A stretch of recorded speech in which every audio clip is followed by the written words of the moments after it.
하나님 말씀은 잠언서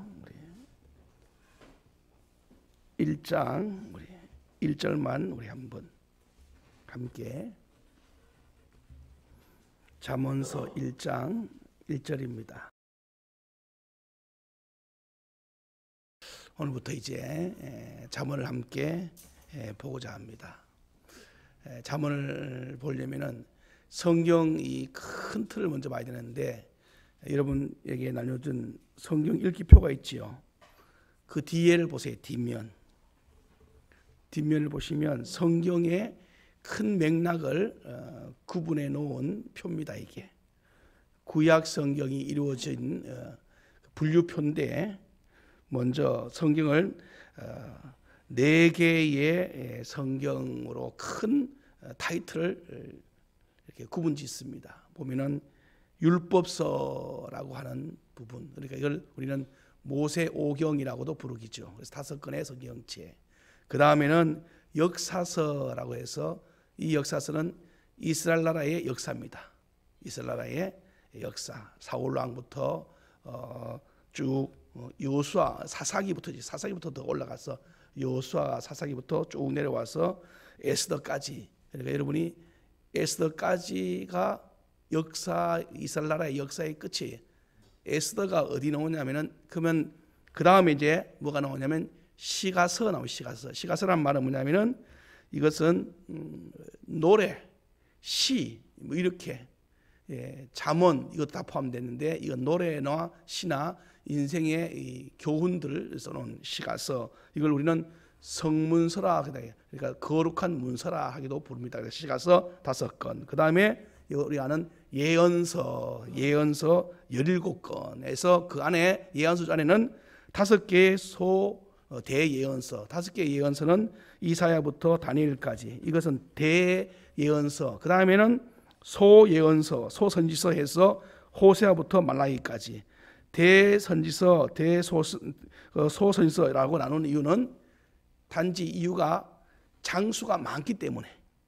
그러니까 우리가 말하면 이사야 66장 뭐 이렇게, 그다음에 다니엘 12장 이렇게.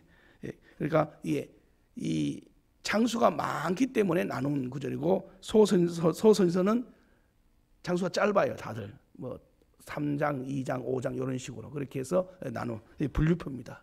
그러면 여러분과 제가 이 성경을 이렇게 큰 틀에도 보면은 이스라엘 나라는 역사서를 중심으로 볼 때요.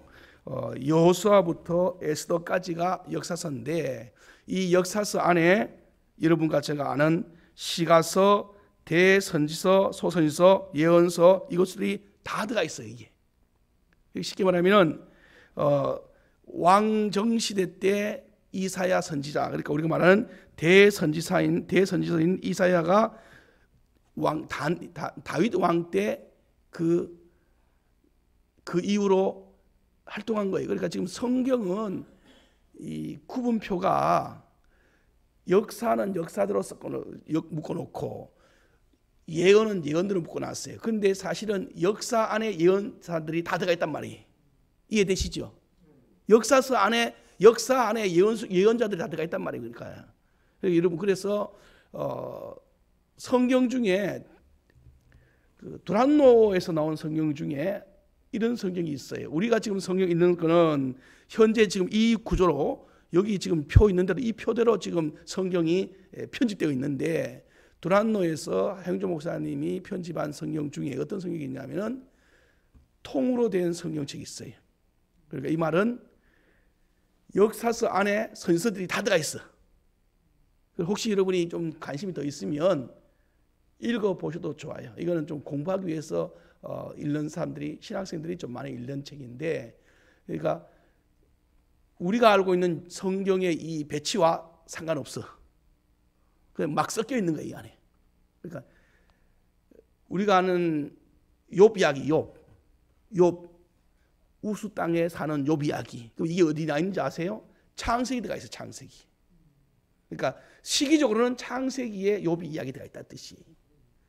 우리가 아는 이 요나 이런 사람들 이야기, 나훔, 스바냐, 하박국 이런 사람들의 이야기가 어디쯤 들어가 있냐면은 우리가 아는 것처럼 이 역대 상하의 왕들, 왕정 시대의 왕들 사이에 끼어 있어요.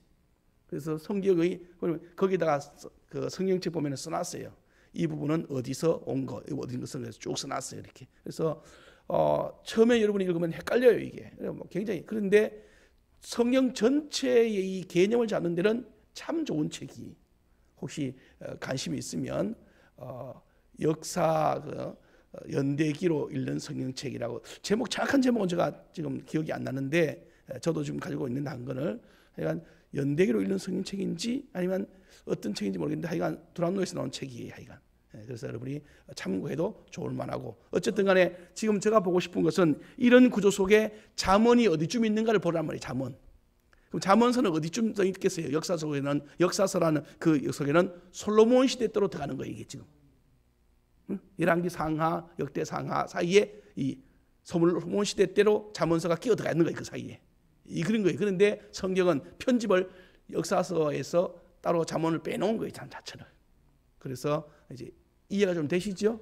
그렇게 하면은 훨씬 더. 그래서 제가 일부러 여러분에게 이 표를, 물론 여러분 성경 지금 계속 읽기 때문에 가지고 있지만은 제가 일부러 더 오늘 이 아침에 이 표를 여러분에게 나눠주는 것은, 이 표가 신약도 마찬가지고 이 표들을 보면 성경의 그 흐름을 조금 더 이해하기 쉽다라고 합니다. 자, 이제 그러면 성경에 나오는, 이제 오늘 표는 다 봤고, 두 번째는 자, 성경에 나오는 오늘 본문의 시가서를 보는 거예요. 시가서. 이스라엘 나라 사람들의 노래요, 시요, 그리고 그들의 이 감정, 정서를 이야기하고 있는 그 시가서인데, 시가서 중에서도 특별히 욥기, 잠언, 전도서 세 권 보이죠? 욥기, 잠언, 전도서 이 세 권은 뭐를 하냐면은 지혜 문서라고 붙여요. 이름을 지혜 문서, 지혜의 문서라는 뜻으로 지혜 문서라는 이름을 욥기, 잠언, 전도서라는 이 세 권을 따로 묶어서 지혜 문서라고 붙여요. 그 성경에서 이렇게 지혜 문서를 세 권으로 나눈 이유가 있어요. 그냥 지혜 문서 했을 때 그냥 잠언에다가 그냥 욥기 전서 같이 엮으면 되는데, 욥기 따로, 전서 따로, 잠언 따로 이렇게 지혜 문서라고 해서 엮어놨어요. 그래서 학자들마다 이 부분을 연구하면서 왜 이렇게 지혜 문서를 세 권 나눴느냐? 하나님께서 지혜를 세 개로 나누어 놨기 때문에 그래요. 지혜라는 것을 세 개로 나누어 놨어요. 큰 카테고리가 지혜인데 지혜 안에도 세 개의 지혜가 있다는 뜻이에요. 그러면 첫 번째 지혜, 우리가 아는 것처럼 첫 번째 지혜인 욥기는 그럼 어떤 지혜냐? 욥기는 고난의 지혜예요. 고난의 지혜. 이 말은 고난을 만났을 때 어떻게 이길 것인가? 내게 고난이 온 원인이 무엇인가? 그리고 이 고난의 목적과 고난을 헤쳐나가는 비법은 무엇일까? 이런 고난과 관련된 지혜. 그러니까 여러분이 어려운 인생, 힘든 인생, 고난의 이 이유 없는 고난들이 올 때 여러분이 봐야 할 책이 어떤 지혜책이냐면은 욥기예요. 욥기를 보면 여러분의 그 고난의 의미를 깨닫게 돼. 욥도 왜 고난이 왔는지 의미를 몰랐어요. 왜냐? 하늘에서 하나님과 사단 마귀와의 그 모종의 어떤 사건 때문에 인간은 몰라요. 여러분과 제가 이 땅에 살아가는 동안에 여러분이 만나는 고난의 이유를 다 몰라요. 그거 알고 가는 사람 한 명도 없어.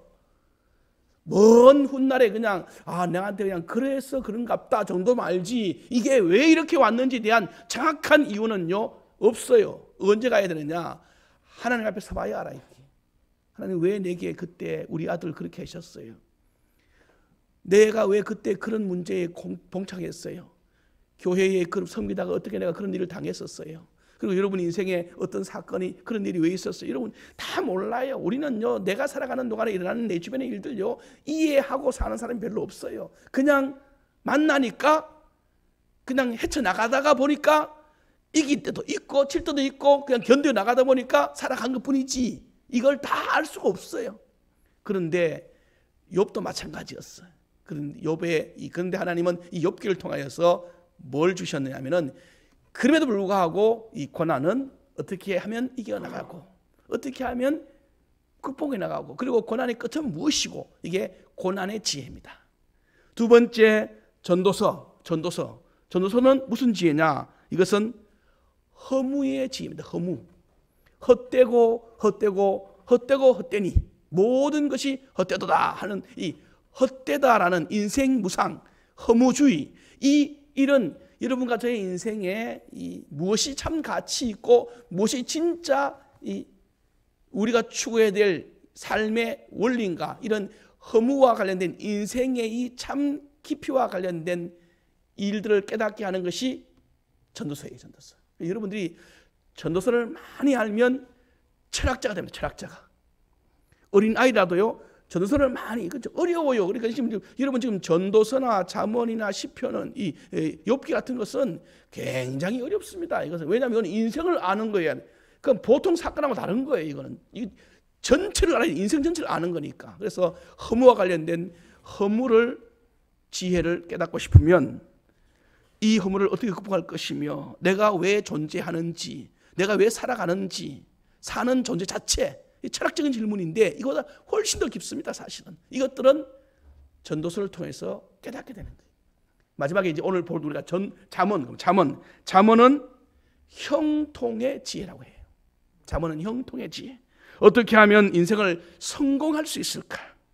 그 원리와 방법은 무엇일까?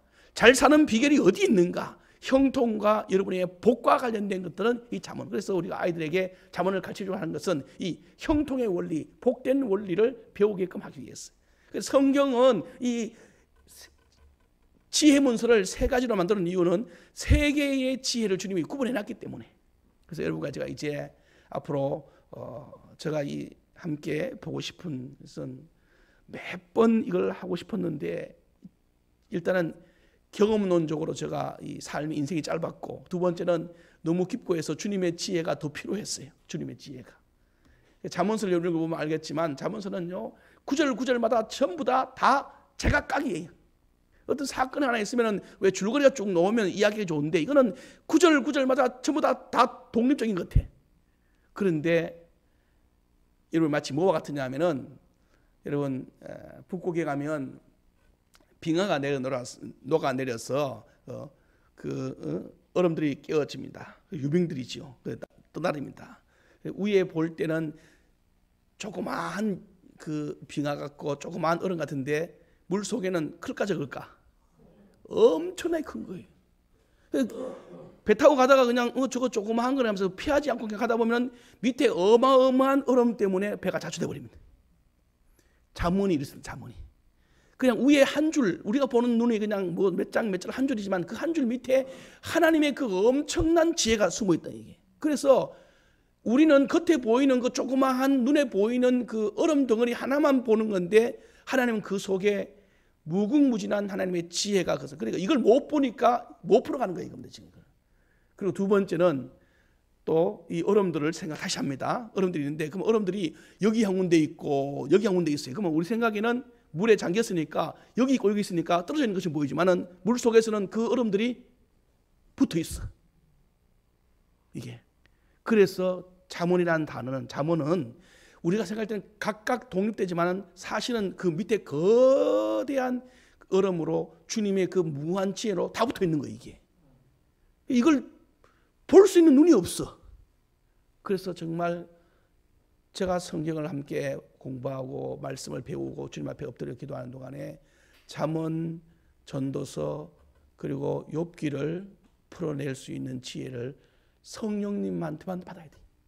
사람의 지혜로는 겉에 보이는, 방금 말한 대로 몇 가지 눈에 보이는 얼음 작은 조각 정도밖에는 볼 수가 없어요.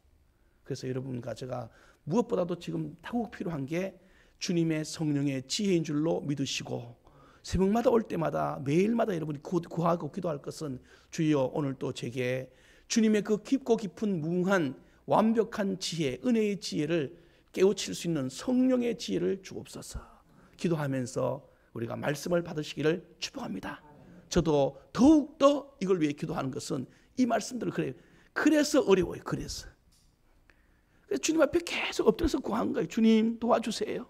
제 눈은 약하고 얕고 짧고 그리고 미련합니다. 성령님 도와주세요. 계속 주님 앞에 구하면서 이제 우리가 전도서를 한번 나가보는 거예요. 자, 형통의 지혜, 고난의 지혜, 허무의 지혜, 이렇게 보니까 이제 좀 더 잠언서가 더 잘 보여. 이제 서서히 이렇게 해서 말씀들이 이루어졌구나. 그 다음에 이제 그럼 잠언의 구성을 보면 잠언은 우리가 아는 것처럼 격언이나 속담 형식으로 되어 있어요.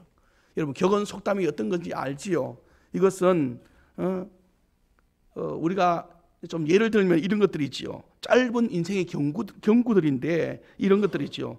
예를 들면 오는 말이 오아야 가는 말이 곱다, 이런 뜻. 이 한마디 딱 들을 때 하면 벌써 이런 건 해석하지 않아도 이 말이 무슨 말인지 알아버리지.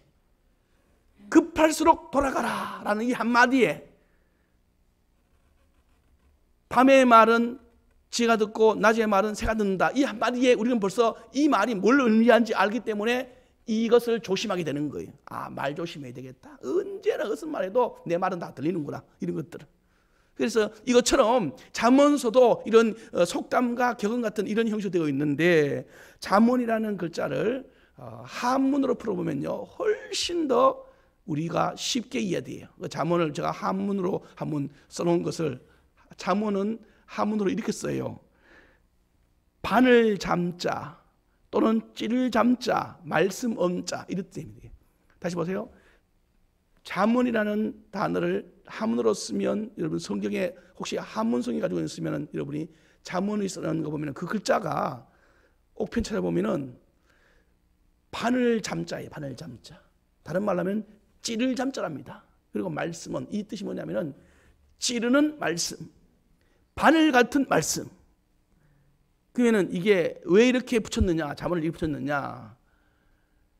무뎌진 우리의 죄성에, 무감각한 우리 인생에 하나님께서 말씀을 바늘처럼 콕콕 찔러서 우리를 깨우셔서 우리로 하여금 그 말씀의 깊은 원리로 들어가게 하시는. 그래서 우리로 하여금, 여러분 잠자던 사람한테 바늘 찔러보세요. 순간적으로 정신이 번쩍 듭니다. 이제 마찬가지로 잠언의 말씀은 우리가 무뎌진 내 인생에 말씀이 한 구절씩 싹 들어오면요, 이게요 내 인생을요 번쩍 빛나게 하는 겁니다. 그래서 아차 싶기도 하고요, 그렇구나 하기도 하고요, 아이고 잘못했구나 하고 우리로 하여금 경길하게 하는 거예요. 그래서 말씀을 우리 삶 속에 막 적용시켜 주는 겁니다. 이제 그래서 이 잠언서는 말씀을 적용하기가 너무 쉬워요. 알기만 알면요 해석할 것도 없어. 방금 말했잖아요. 여러분 속담이나 격언은 해석할 것이 없어요. 그냥 원숭이도 나무에 떨어질 일이 있다, 이 말 한마디에 우리가 뭐라는 것이 탁탁 드러나는 것처럼 잠언 구절은 한마디 한마디가 우리로 하여금 삶에 적용하는데 바로 적용할 수 있는 그런 따끈따끈한 금방 만들어진 하나님의 맛있는 밥과 같은 거. 이게 그러니 잠언을 많이 알수록 삶의 여러분과 저는요 안전지대를 많이 확보하는 거예요. 세상은 전부 지뢰밭입니다. 어디를 밟아야 될지 몰라요. 밟으면 터져요. 그런데 잠언의 말씀을 많이 가지고 있는 사람은요 밟아도, 지뢰를 밟아도 이 사람은 안전해. 왜냐하면 지뢰를 제거하는 법을 알고 있기 때문에 이 사람은. 그런데 우리는 그런 법이 없으면, 지뢰를 제거할 수 있는 법이 없으면, 이런 능력이 없으면요 밟는 것마다 터져서 인생이 여기도 터져서 펑펑, 잘한다고 했는데도 펑펑, 저기도 터지면 뒤집어지고 못 살겠다는 말이 절로 나오고. 그런데 잠언의 말씀을 마음에 새긴 사람들은 어디 가든지 실수해도 그걸 뒤집어서 만회할 수 있는 회복의 지혜가 있습니다. 그 속에. 할렐루야. 얼마나 귀한지 몰라요. 그리고 이 잠언을 또 영어로 제가 한번 또 찾아봤어요. 하여튼 영어로 잠언, 우리가 좀 어렵지만 한번 제가 들어볼게요. 한번 말해볼게요. 이게 뭐냐면은 프로벌브라는 단어를 써요. 잠언이라는 단어를 프로벌브라는 말을 쓰는데, 이 프로벌브라는 단어는 두 가지 합성어인데, 프로라는 단어가 앞에 먼저부터 프로라는 단어가 앞에라는 뜻이, 앞에 뜻이 프로. 그다음에 벌브라는 단어가 있어요. 이 단어가 있냐면은 버범이라는 단어의 줄임말이 벌브라는 단어인데, 이 단어는 뭐냐면은 말하다, 앞서는 말. 그러니까 이게 뭐냐면은 말하다. 이 두 마디를 붙이면은, 벌브라는 단어를 붙이면은 앞에서 미리 말하는 일, 이 뜻이. 그러니까 여러분과 제가 이 뭔 말이냐면은, 나는 아직 안 사는데 미리 앞서서 나한테 이런 말 해줘. 이렇게 하면 안 된다. 마치 엄마가 아이에게 가르치는 것처럼. 뜨거운 거 갖다 놓고 난 다음에, 아이는 아직까지 경험도 안 해봤는데 엄마가 말해, 얘야 이거 만지면 뜨거우니까 만지지 마라, 이거예요. 이거. 잠언은 바로 코앞에 있는 내 상황을 정확하게 피할 수 있고 해결할 수 있는 하나님의 은혜의 선물이. 여러분들이 아이들에게 잠언을 많이 일깨워 줌으로써 어린 아이들이나 여러분 자녀들이 바로 인생 앞에, 그건 뭐 멀리도 아니에요. 바로 코앞에 코앞. 길 가다가 아이는 잘 모르는데 얘야 요 밟으면 안 된다. 요 밟으면 여기는 지렁탕이야. 다 버려. 아이는 아직 경험도 안 했어. 그런데 한 발 앞에 있는 지렁탕에 놓고 엄마가 얘기하는 거와 똑같은 거예요. 그래서 하나님께서 이 잠언서를 통하여 우리에게 오늘 하루 코앞에 있는 문제에 대하여 이렇게 해라라고 정확하게 지적해주고 가르쳐주고 인지해주도록 하시는 말씀. 이게 바로 잠언. 앞에서 미리 말씀하는 일들. 이게 잠언이라고 해요. 여러분 그러면 이런 질문이 나와요. 속담이나 격언이 잠언이라면 굳이 잠언을 쓸 필요가 없고 속담이나 격언으로도 충분히 하나님의 말씀을 전하면 안 되겠느냐? 그러면 속담과 격언과 잠언의 차이점은 뭔가? 이제 다시 한번 제가 조금 예를 들어 볼게요. 잠언하고 속담이나 격언은 성격은 비슷해요. 처음에 말씀드린 대로 성격은 비슷한데 근본이 뿌리가 달라. 뿌리가. 잠언은 뿌리가 어디서 온 것이냐면 하나님으로부터 내려온 거예요. 그런데 속담이나 경은 인간이 만든 것들이. 속담이나 경험은 뭐냐면은 사람들이 살아가면서 개개인이 말입니다. 개개인들이 경험한 일들 중에서 세대를 지나면서 모든 사람이 공감할 만큼의 어떤 공동된 합의를 거쳐서 우리에게 전해준 교훈들이 속담이나 격언이에요. 그래서 속담, 격언은 한 시대에서 나온 게 아니고 여러 역사적인 시대를 거치면서, 그렇게 말하면 우리 할아버지 대 쭉 거치면서 많은 사람들이 공통적으로 경험한 그 경험 중에서 분류했을 때 이것은 이렇게 하면 이렇게 된다라는 그런 합의점을 이루은 것들을 가지고 만들어서 후손들에게 알려주는 것이 속담이. 그래서 만들어진 속담, 여러분 아시지 않습니까? 등잔 밑이 어둡다라는 속담은 한 시대가 나온 게 아니고 옛날 어른부터 쭉 내려오면서 등잔 밑이 어둡다라는 말은 뭐냐면 가장 가까운 곳에 있는 곳에 제일 큰 함정이 있다라는 뜻이, 이런 것들을 가르쳐주고, 그래서 후손들이 조상들의 그 삶의 지혜 가운데서 그런 일이 있구나, 그러면 이 성경 이것이 우리 속담이 되어서 우리한테 인생에 도움을 주는 것이구나 하면서 만들어진 것들이. 그래서 이거는 인간이 시작한 이 깨달음이고요. 그러면 인간한테 이제 물어보겠어요. 자 보세요. 인간들이 경험한 것 중에 완전히 깨달은 것이 있는가 하면 완전히 깨닫지 못하고 지나간 것도 얼마나 많아요. 그리고 또 깨달았다 한들 그 깨달음이 모든 이들이 공통적으로 완전히 깨달은 것들은 없어요. 전부 미완성 깨달음들이. 그러니 속담이나 경은 맞는 것처럼 보일 때 어떤 때는 틀린 것도 많다 이 말이에요. 잠언은 처음 출발이 하나님. 그럼 하나님이 왜 잠언을 줬느냐? 잠언을 준 목적은 뭐냐면은 하나님께서 복음을 선포할 때, 복음이 뭐예요? 복음. 예수 그리스도와 하나님의 나라입니다. 그 하나님 나라와 복음을 선포하면서 선포 중에 말입니다. 선포 중에 이 말씀들이 우리에게 적용될 때 우리 인간들이 좀 더 쉽게, 좀 더 행복하게, 좀 더 즐겁게 그것을 복음을 받아들여서 삶을 사는데 필요해서 주신 지혜의 말씀이. 그러니까 하나님께서 우리에게 지혜 준 이유는 왜 지혜 줬냐? 우리 보고 잘 먹고 잘 살라고 지혜 준 게 아니고 복음 선포 중에 말입니다. 복음 선포. 예수 그리스도와 그의 나라를 세워가는 중에 우리로 하여금 어떻게 하면 그 예수 그리스도와 하나님의 나라를 즐겁게, 행복하게, 그리고 기쁘게 이것을 잘 삶에 적용할까를 가르쳐주기 위해서 주신 지혜의 말씀들이 잠언이라. 그래서 잠언을 읽을 때 항상 세상과 관련되어서 읽지만은 원래 마음속에 둔 목적은 뭐냐면 이 잠언이 따라합시다. 예수님과 하나님의 나라를 위하여 어떻게 연결되어 있나, 이걸 알아야 됩니다. 그래야 잠언을 진짜로 해석 잘하는 것이고 잘 깨닫는 거예요. 성경은 창세기부터 요한계시록까지 예수 그리스도와 관련되지 않는 구절은 하나도 없어요. 모든 성경은 예수 그리스도와 다 관련되어 있단 말이에요. 잠언도 마찬가지. 우리 볼 때는 잠언이 뭐가 예수와 연결됐냐? 예수님은 말이 안 나와요. 그냥 잠언은 그냥 보면은 그냥 인생의 그냥 교훈들밖에 없어. 그런데 그 안에 전부 복음의 진리와 연결 다 돼 있다는 뜻이. 처음에 이야기했죠. 유빙이 눈에 보이는 것은 작은 얼음인데 밑에 거대한 얼음들이 다 연결되어 있어. 그래서 배들이요, 그런데 잘못 걸리면요 좌초돼 버립니다. 그 암초에 걸려서 무너져 버리는 거예요. 반드시 알아야 돼. 그 밑에 뿌리를 알아야 돼. 뿌리. 그래서 우리는 지금 그 뿌리를 찾아가고자 함께 주 앞에 기도하면서 나아가는 겁니다. 자, 그래서 속담이나 경험보다가 훨씬 더 위대하고 지혜롭고 완벽한 것이 잠언입니다. 잠언. 인생을 알고 싶습니까? 인생을 배우고 싶습니까? 내가 누군가부터 시작해서 내가 어떻게 살아야 되는 것부터 시작해서 내가 어디로 갈 것인가를 배워야 됩니까? 그걸 배워야 되는데 이걸 어디서 배우느냐? 속담과 경험으로 못 배워요. 이것은 잠언을 통해서 배우는 거예요.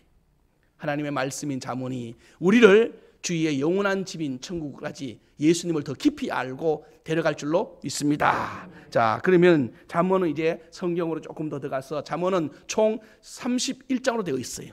그러니까 매일마다 한 장씩 읽기가 참 좋아요. 뭐 그렇다고 해서 일부러 31장을 만든 건 아닌데 공교롭게도 우리 달력과 잠언과 딱 날짜가 맞아요.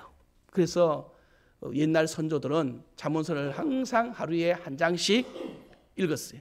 시편 5장, 잠언 1장, 그리고 복음서 5장 이렇게 항상 읽었어요. 이게 하루에 읽는 성경 구절의 이 패턴입니다. 다시 할게요. 시편은 5장씩 묶어서 하루에 5장. 그 다음에 잠언서는 1장, 그 날짜 따라. 그 다음에 복음서도 5장씩. 그래서 이 시편과 마태, 마가, 누가, 요한, 복음서 이 네 복음서와 그리고 잠언 이 세 가지는 동시에 식사를 같이 할 때 이 반찬 저 반찬 먹을 때 골고루 먹었던 반찬이라. 그래서 학교 신학교 때 지금은 제가 이걸 패턴을 제가 때로는 좀 어떤 때는 마태복음, 마가복음만 읽고 때는 시편만 읽고 하는데 신학 공부할 때는 이 세 가지 패턴을 가지고 계속 훈련 받았었어요. 그렇게 해보니까요 참 은혜가 더 돼. 혹시 여러분들도 여러분의 삶 속에 영성이 더 깊어지기만 하면 더 은혜가 더 되고 싶은 분들은 이렇게 이건 우리가 하는 게 아니라 위의 때 선조들이 신앙을 지키기 위해서 한 신앙의 이 삶의 교훈이었고 하루하루의 삶의 양식이었어요. 우리가 이런 것들은 배우면 좋지요. 자, 그래서 이 산은 한 장 되어 있는데 1장 1절 오늘 여러분 봤잖아요. 1장을 보면은 다윗의 아들 이스라엘 왕 솔로몬의 잠언이라. 이런데 어떤 학자들은 이렇게 읽어요. 이렇게 이스라엘의 왕 다윗의 아들 솔로몬의 잠언이라. 그러니까 이스라엘의 왕이란 말을 제일 먼저 당겨요 앞에. 그래서 이스라엘의 왕, 그 다음에 다윗의 아들, 그 다음에 솔로몬의 잠언이라. 잠언의 출처, 잠언의 출처를 말하는데 요 1장 1절은 그러면 잠언의 출처는 어디서 오는 거냐? 이스라엘의 왕이신 누구로부터? 하나님으로부터. 제가 방금 말했잖아요. 이것을 읽는데 학자들이 어떤 학자들은 다윗의 아들부터 읽지 않고 뭐로부터 읽는다고요? 이스라엘의 왕부터 읽는다는 말이에요. 뒤집었어. 이스라엘의 왕, 다윗의 아들, 솔로몬의 잠언. 그러면 이렇게 하면은 자 이게 잠언이 온 통로를 말하는 겁니다. 이게 지금 잠언이 어디서 왔느냐 물을 때 이스라엘의 왕, 이스라엘 영원한 왕이 누구시라고요? 하나님이부터 그 다음에 누구에게? 다윗으로부터 그 다음에 누구에게? 그 아들인 솔로몬에게로. 그래서 지금 잠언이 온 출처와 길을 이야기해 주고 있어요. 결론은 솔로몬이 이제 솔로몬이 혼자서 잠언을 다 지은 게 아니고요. 아버지 다윗이 시대 때 지혜로운 자들도 거기서 어떤 것들도 편집해서 한 것도 있고요. 물론 솔로몬이 직접 하나님으로부터 지혜를 받아서 한 것도 많아요. 그래서 이 잠언이라는 것은 누구 하나가 지은 것보다는 하나님으로부터 받은 지혜의 계시를 받은 사람들이 쭉 살면서 가르쳐준 은혜도 여기 포함되어 있습니다. 그렇게 해서 솔로몬이 실제로 이 잠언을 쓰는데 막대한 영향력을 끼친 건 사실이에요. 우리 한번 성경의 솔로몬 시대로 가볼까요? 솔로몬 시대. 자, 어디로 갔냐면은 열왕기상 4장으로 가보십시다. 열왕기상 4장. 구약 성경 열왕기상, 열왕기상입니다. 이 말은 왕들의 이야기를 써놓은 게 열왕기인데 그 상 4장으로 가보세요. 4장. 4장 가보면 32절부터 한번 보실래요? 32절. 자, 29절부터 보는 게 29절 나왔겠네. 29절부터 열왕기상 4장 29절부터 같이 읽어볼까요? 시작. 하나님이 솔로몬에게 지혜와 총명을 심히 많이 주시고 또 넓은 마음을 주시되 바닷가의 모래같이 하시니 솔로몬의 지혜가 동쪽 모든 사람의 지혜와 애굽의 모든 지혜보다 뛰어난지라. 그는 모든 사람보다 지혜로워서 예스라 사람 에단과 마올의 아들 헤만과 갈골과 다르다보다 나음으로 그의 이름이 사방 모든 나라에 들렸더라. 그가 잠언 3,000가지를 말하였고 그의 노래는 1,005편이며 그가 또 초목에 대하여 말하되 레바논의 백향로부터 담에 나는 우슬초까지 하고 그가 또 짐승과 새와 기어다니는 것과 물고기에 대하여 말한지라.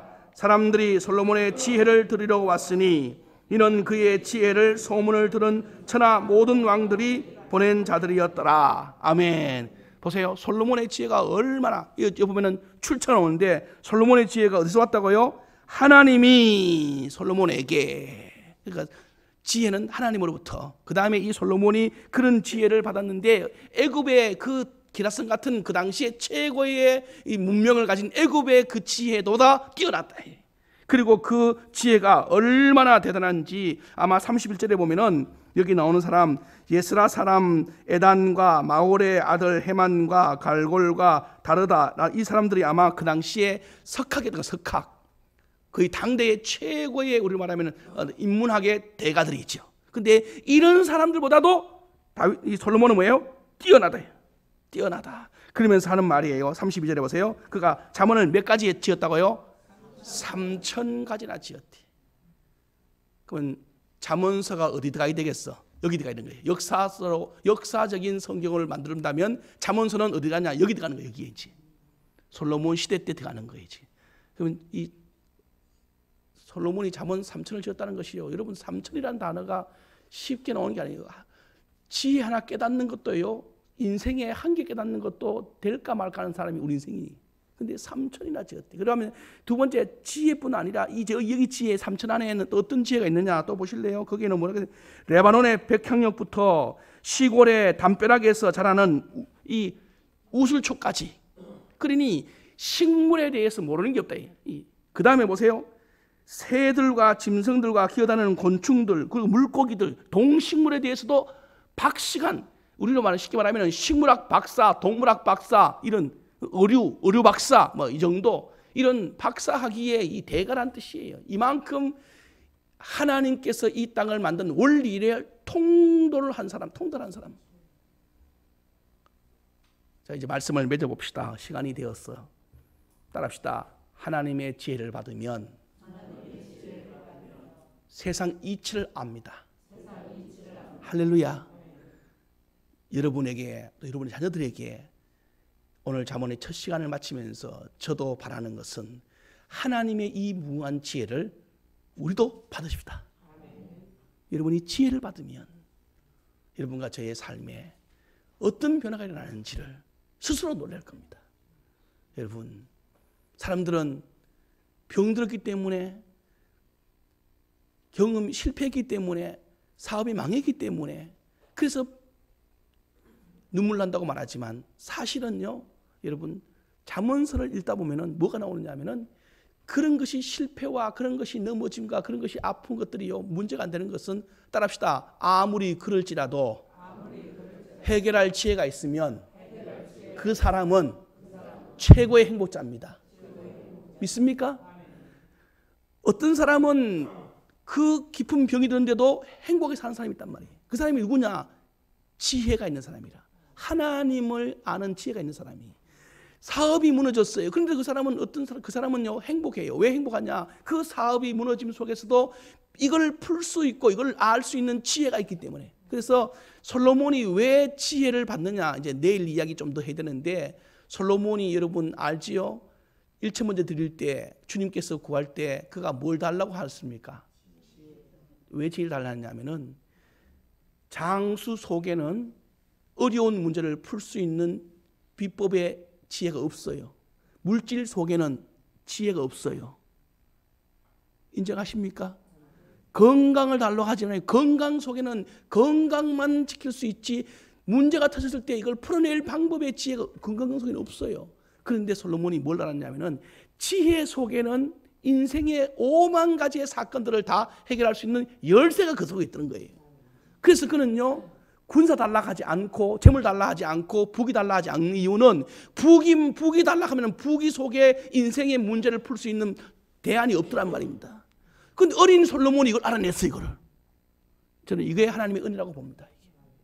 자, 내일 이제 이 이야기를 조금 더 하면요 솔로몬이 왜 지혜를 구했는지, 그리고 하나님이 그 지혜를 구한 솔로몬을 얼마나 기뻐했는지 그 이유를 이제 우리가 알게 되면, 우리도 주님 앞에 구할 때 주여 내게 물질 주세요, 주여 우리 아들 잘 되게 해주세요, 물론 기도합니다. 하십시다. 우리도 해야 됩니다. 그러나 그거 외에 더 많은 기도가 뭐냐면은 따라합시다. 주여 주의 지혜를 내게, 우리 후손들에게, 우리 민족에게 주옵소서. 이 기도를 절로 나옵니다. 이제 제가 잠언을 지금 계속 묵상하면서요 제 입에서 나오는 하나 바뀐 것이 있어요. 참 여러분처럼 같이 잠언을 공부하려고 하다 보니까 제 안에 주님 지혜를 주옵소서, 이 말이 내 입에서 그냥 절로 나와버려. 이걸 깨달으니까 솔로몬이 지혜를 구한 이유가 여기 있었구나. 하나님이 솔로몬을 통하여 지혜를 달라고 할 때 하나님이 가장 기뻐하는 이유가 있었구나. 바로 지혜가 하나님의 마음을 다 알 수 있는 길이었어요. 그래서 솔로몬을 보세요. 천지를 깨닫는 능력이 여기 있는 거예요. 우리 볼 때는 새들이 그냥 노래 부르는 것이 그냥 노래가 아니었다는 것을 솔로몬은 깨달은 겁니다. 그게 이제 동물들이 그냥 사는 게 아니라는 거, 자연이 바뀌는 게 그냥 바뀌는 게 아니라는 거, 그 안에 모든 만사에 하나님이 천지 창조할 때 만들었던 그 깊고 깊은 오묘한 그 원리와 지혜가 지혜라는 그 말씀 속에서 캐낼 수 있는 보물이었어요. 이 멋진 지혜를 사모하면서 매일매일 다 주님의 은혜로 살아가시기를 축복합니다.